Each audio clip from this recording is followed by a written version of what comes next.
Yes, you guys, welcome back. Tomorrow evening at 8 PM UK time, we play away from home against Barnsley in the 5th round of the FA Cup. Tomorrow is an opportunity to progress deep into a tournament that has been good to us in our recent history. The last time we won the FA Cup was back in the 17-18 season under Kante, where Eden Hazard's penalty was the only goal to help us beat Manchester United in a 1-0 win. Silverware of some kind must be the goal come the end of the season. Now this season, Barnsley must be absolutely sick of us. During the start of the season, we thrashed them in a 6-0 win, where Havertz announced himself by scoring a hat-trick, and when you go down to the youth level, our under-18s thrashed them 8-1, and 4 goals were scored by wonderkid Luton Subel. So in a sense, you can say that we have our second leg tie against Barnsley, and based on how our games have gone against them throughout the season, you'd imagine there's going to be goals in tomorrow's game. Now at this point in time, Barnsley are currently 13th in the championship table. They have not won a game in their past 5 games. However, their game versus Derby was postponed, meaning that Barnsley have had close to 2 weeks in preparation for the game tomorrow night. Barnsley's manager, former Bayern Munich player Valérien Ismaël, stated that tomorrow they will look to play with intensity. They may not have the quality of a Premier League team, however there is no excuse for playing with zero intensity, so tomorrow night we must respect our opponents. This is the FA Cup.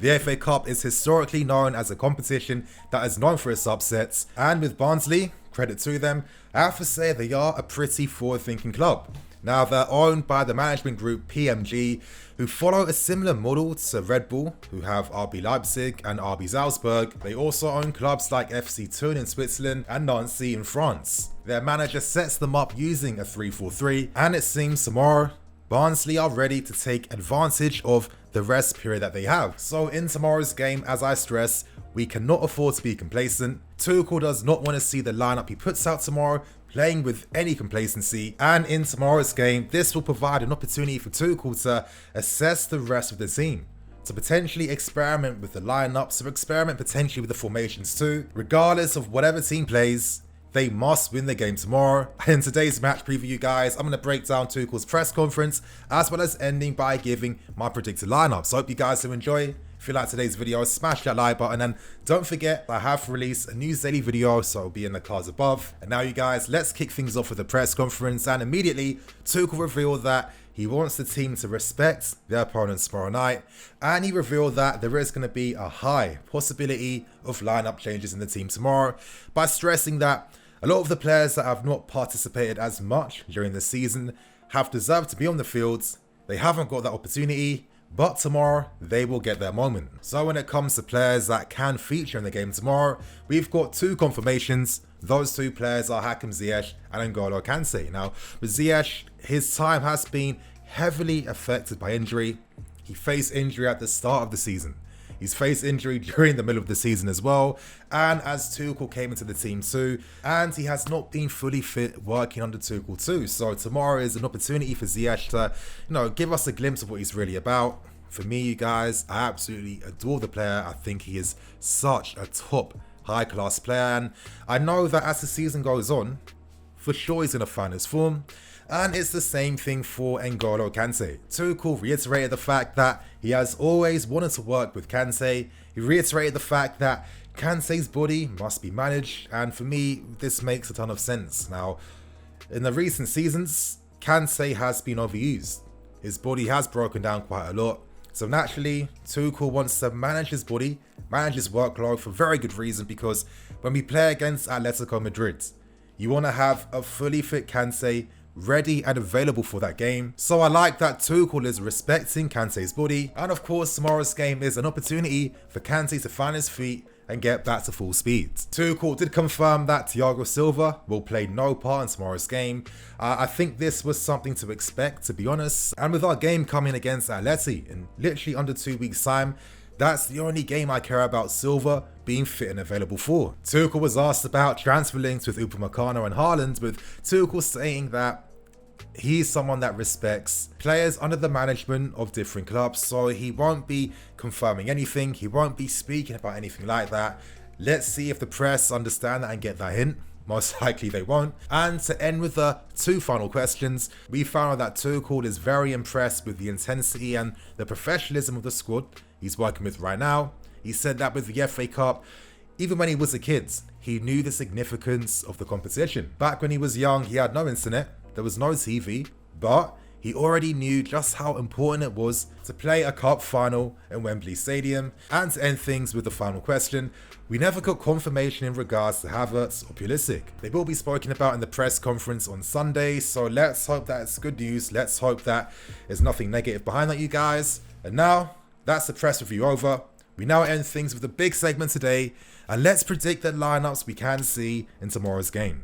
Now, I'm not expecting any academy players to feature, so I'm looking at your Lewis Bates, I'm looking at your Jude Soonsup-Bells, your Livramentos, for example.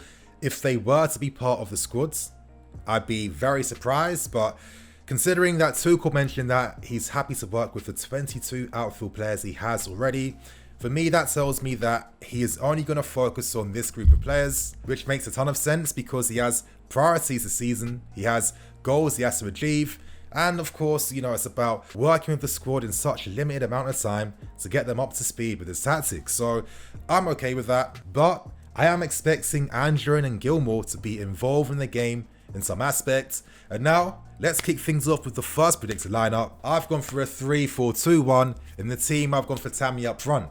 In the counter positions, I've gone for Anjorin and Ziyech. In midfield, I've gone for Gilmour and Kante, with the wing backs being Emerson and Reece James. And in defence, I've gone for Zouma, Christensen, Rudiger, with Kepa in goal. Now, starting with Kepa, there was a big report that came up from Matt Law, which I think I'll speak about in greater detail in a separate video. And it discussed Mourinho hoping that Kepa can turn things around, hinting at the fact that Kepa could possibly get more game time as the season goes on. As I said, I'll give my full thoughts and opinions in a separate video. However, it seems like Kepa is going to get the cup games, so let's hope he performs tomorrow night. In midfield, I've gone for Gilmour. There's a reason why Tuchel wanted him to remain in the club, and it was the same energy too for Tino Anjorin. I think with Anjorin right now, he's been training so well with the first team. He's clearly ready to get more minutes, and I think tomorrow is that opportunity for him to shine in the system. I think playing behind a striker like Tammy, playing in this camera, which gives you freedom and the possibility to get inside the box, because he is a player that has very good ball striking techniques. He knows how to get inside the box. He knows how to score goals too. And as I said, Tuchel wanted Anjorin to remain as part of the team. So tomorrow really is an opportunity for Anjorin to start and really show Tuchel what he can offer to the team. I think Tammy Abraham should start tomorrow. I think there's a reason why he never started in the previous game. And of course, this is an opportunity for Ziyech to become more accustomed in the system. Not that he really has to, because, I mean, this guy's played in so many different ways back at Ajax. And I think him playing in the free role is going to really add something to the team tomorrow. So that's the first predicted lineup out of the way. We now move on to the second lineup, and I'm experimenting a tiny bit. I've gone for a 4-3-3. Up front, I've gone for Hudson-Odoi, Tammy Abraham and Hakim Ziyech. In midfield, I've gone for Anjorin, Kante and Billy Gilmour. And in defence, I've gone for Emerson, Rudiger, Zouma, Reece James with Kepa in goal. Now, again, as I was saying, maybe tomorrow could be an opportunity where we could see a different formation used, of course, to not become too predictable, to mix things up and keep our opponents guessing. 4-3-3 does suit a ton of players in the team already, and it has been a formation that Tuchel himself has used many times before. Of course, this lineup is a bit ambitious. Is Tuchel going to rely upon using two young players in the team tomorrow? I would think so, based on the fact that, this is a manager that is pro-youth. We've seen this during his days at Dortmund and at times during this spell at Paris Saint-Germain too. However, it would not be the lineup in particular that would shine. For me, it would be the formation, and I'd be interested to see, if this was used, how the team would play using a 4-3-3. And for the third and final lineup, I've gone for a 3-4-1-2. Up front, I've gone for Olivier Giroud alongside Tammy Abraham. In the camp position, I've gone for Hakim Ziyech. Wing backs, I've gone for Alonso and Hudson-Odoi. And in midfield, I've gone for Kante and Billy Gilmour. Defence would have Rudiger, Zouma, Reece James and Kepa in goal. And my thinking behind this lineup would be that, okay, maybe Tuchel's thinking, I need to give more opportunities to the older, experienced guys that have not featured as much throughout the season. I do want to mix up with the youth, but I don't want to rely too much upon the youth for the game tomorrow. Players like Anjorin could be options from the bench. You know, let's say Ziyech plays 60 minutes against Barnsley, Anjorin comes on for the final half an hour. That could be a possibility. And of course with Giroud, who still wants to play for France in the Euros with Tammy Abraham. Against Barnsley, you're thinking this is an opportunity to use both strikers, because not only are they getting the minutes, but the minutes also keeps these guys happy. So for me, the emphasis with this lineup would be to win the game in the first half, because that's been a criticism that Tuchel has had before about us not deciding the games enough. And I think with a lineup like this, Tuchel would be expecting these guys to decide it immediately, giving him the flexibility in the second half to introduce other players from the bench to give them time and minutes. So you guys, they were my 3 lineups. And now to end things with the match prediction, for me, listen, we've banged in the goals against them earlier this season. Our youth team have banged in the goals against them this season too. Against Barnsley, all I see is goals, you guys. Goals, goals, goals. But due to our lack of clinical finishing ability, I don't want to gas it and say something like 6-0. But I'm hoping a fair result in our favour would be a 4-0 win. So let's see what happens. I do feel like Barnsley with the extra rest can't be a team to just disrespect. We have to keep that focus, you guys. But on that note, that's going to end the match preview. I hope you guys enjoyed. I'm EFC. This is Blue Lions TV. I'll catch you guys later with some more videos.